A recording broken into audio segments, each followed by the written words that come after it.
लेके जाते रही हम भोरे दीनानाथ के हाथ हम जोड़े।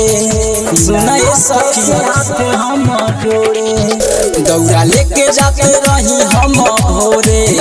दीनानाथ के हाथ हम जोड़े।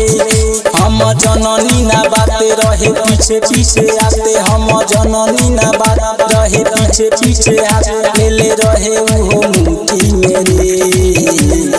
बामावा जरइले बा खूंटी मेरे धइले बालूती साड़ी सूती मेरी बामावा जरइले बा खूंटी मेरे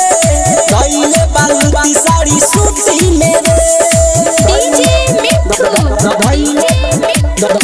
राजा पटसोनी धइले बालूती साड़ी धइले बालूती साड़ी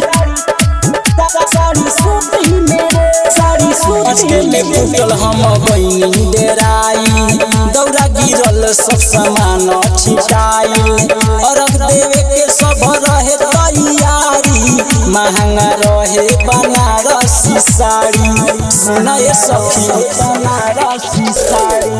अजके में फूटल हम बहिनी डेराई दौरा गिरल सब सामान छिटाई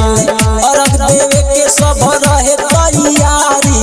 महंगा रहे बनारसी साड़ी बनारसी साड़ी। रहे चारे गो संघाती उत बड़ी उत पाती रहे चारे गो संघाती उत बड़ी उत पाती सब लुकाई रहे खूंटी मेरे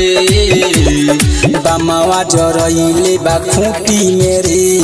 धइले बालूती साड़ी सूती मेरी बामावा जरइले बा खूंटी मेरे धइले बालूती साड़ी सूती मेरे धइले बालूती साड़ी धइले बालूती डीजे मिठू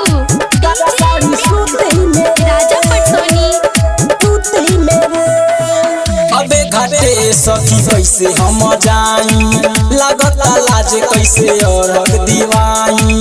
जय प्रकाश जे पी नाही बतइले छोटला ले छोटू जी रहले चढ़इले। सुनाए सखी जी रहले चढ़इले अब घाटे सखी कैसे में जाई लागत लाज नहीं औरग दियाई जय प्रकाश जे पी नाही बतइले छोटे लाल छोटू जी सबके चढ़इले